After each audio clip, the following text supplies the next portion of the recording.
Fils et du Saint-Esprit. Évangile de Jésus-Christ selon saint Matthieu.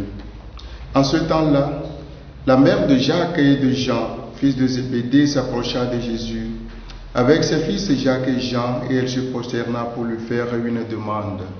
Jésus lui dit: « Que veux-tu » Elle répondit: « Ordonne que mes 2 fils que voici siègent l'un à ta droite et l'autre à ta gauche dans ton royaume. » Jésus répondit: « Vous ne savez pas ce que vous demandez.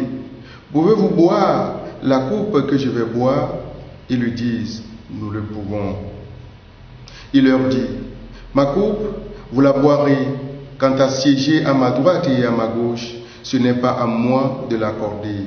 Et à ceux pour qui cela est préparé par mon Père. » Les 10 autres qui avaient entendu s'indignèrent contre les 2 frères. Jésus les appela et dit: « Vous le savez, les chefs des nations les commandent à maître, et les grands font sentir leur pouvoir. Parmi vous, il ne devra pas en être ainsi. Celui qui veut devenir grand parmi vous sera votre serviteur, et celui qui veut être parmi vous le premier sera votre esclave. Ainsi, le Fils de l'homme n'est pas venu pour être servi, mais pour servir et donner sa vie en rançon pour la multitude. » Acclamons la parole de Dieu. Louange à toi, Seigneur Jésus. Bien-aimé de Dieu, loué soit Jésus-Christ. L'évangile de ce jour nous apprend, sans nous voiler la face, que qui veut la gloire doit nécessairement passer par la foi et la croix. Le Christ, notre Maître, nous enseigne qu'avant la gloire, il y a d'abord la croix. Chose que beaucoup de chrétiens ne veulent pas entendre, du moins se comprendre aujourd'hui. Cette parole de Jésus est une interpellation pour notre monde actuel, où facilité enrôle la génération présente. Dans un monde où nombre de chrétiens, surtout les jeunes, baignent dans la recherche des gains faciles, le giga, pour parler comme la jeunesse d'aujourd'hui, la parole du Maître vient à point nommé nous secouer. Elle vient nous secouer dans un monde qui, depuis un certain temps, ne fait que respirer des formes d'abus de pouvoir, de corruption dans la prestation de services, que ce soit dans les écoles, les centres de santé, les services administratifs ou d'autres institutions. En effet, frères et sœurs, la recherche de la facilité ne fait que gagner le monde. On veut réussir dans la vie, mais on ne veut pas travailler. On veut réussir à l'examen de bac, de CEP, de BEPC, au concours, mais on ne veut pas étudier. Quelle horreur! C'est ainsi qu'on voit dans notre société d'aujourd'hui un cordonnier prendre des chantiers de construction, un berger devenir chirurgien, un boucher devenir ministre de la Santé, un tapissier de formation ici au rang de juriste. On veut réussir sans mériter, sans souffrir. On veut gagner sa vie sans travailler. Et comme mon oncle est ministre, je n'ai plus besoin de faire des grandes études pour accéder au poste de ministre, parce que mon poste est déjà garanti. Ainsi va la société actuelle. Bien-aimé de Dieu, il n'y a rien au monde qui fasse sentir combien on a de la peine à entendre la parole de la croix. Jésus venait d'en parler aussi clairement qu'on a vu, et l'heure de l'entendre, la mère des fils de Zébédée vient auprès de lui négocier cette gloire pour ses fils, et en précisant même le poste où elle voulait que ses fils paraissent.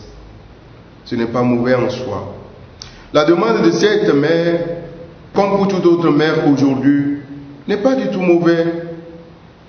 Mais à celle-ci, Jésus répond: vous ne savez pas ce que vous demandez. Une manière de leur dire que vous parlez de gloire et vous ne songez pas à ce qu'il faut souffrir pour y parvenir.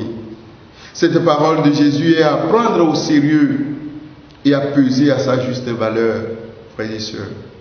En s'adressant ainsi à cette bonne dame et à ses fils Jean et Jacques, Jésus veut apprendre et leur expliquer que pour avoir la gloire, il faut nécessairement passer par le calice. Ce calice amer qu'il faut avaler. Ce passage est à la fois incontournable pour lui-même, le Maître, ainsi que pour tous ses disciples. Pour Jésus, avaler toutes sortes d'amertumes, être dans les épreuves, les tentations, les tribulations, être dans la souffrance jusqu'à y avoir tout, le corps plongé comme lors de notre baptême, la gloire de Dieu est indubitablement à ce prix-là.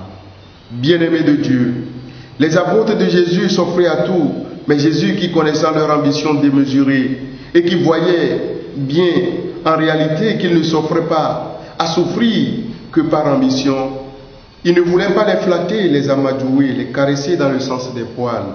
Voilà pourquoi il leur dit la vérité en acceptant leurs paroles de la croix. Mais pour Jésus, il faudrait nécessairement passer par la croix pour atteindre la gloire, préparée par son Père pour ceux qui le méritent. Bien-aimés de Dieu, il nous faut s'attacher à la croix. Et pour attacher les disciples à la croix, dont ils n'entendaient pas encore la vertu, Jésus-Christ remet à son Père ce qui regarde la gloire et ne se réserve en ce lieu qu'à prédire les afflictions. Tous les apôtres furent indignés de la demande de leurs frères, aveugles, qui ne songeaient pas qu'ils étaient tous dans les mêmes sentiments qu'ils reprochaient aux autres ou qu'ils reprenaient dans les autres, puisqu'un peu auparavant et un peu après, Jésus les surprit, pensant en eux-mêmes et se disputant qui d'entre eux serait le premier. C'est ainsi qu'on ne peut souffrir dans les autres le vice qu'on a en soi-même. Frères et sœurs, ne soyez pas ambitieux, ô chrétiens. Ne sois pas ambitieux. Il ne faut pas avoir le goût de grandeur et ne désire point le commandement, le pouvoir, la vaine gloire, ni aucun avantage parmi les hommes, puisque tu es le disciple de celui qui, étant le Seigneur de tout, s'est rendu le serviteur et a mis sa gloire à acheter ses élus par la perte de sa vie. Racheté par l'humilité et la croix de ton Sauveur, ne songe en aucun cas à t'élever ni à t'enflammer toi-même pour devenir grand. Que le Seigneur nous donne de nous mirer, de nous contempler ou de mieux nous connaître dans les autres, et qu'il nous donne de fuir les vaines gloires pour lesquelles nous piétinons et malmenons nos frères et sœurs. Aujourd'hui, donne ta vie à Dieu.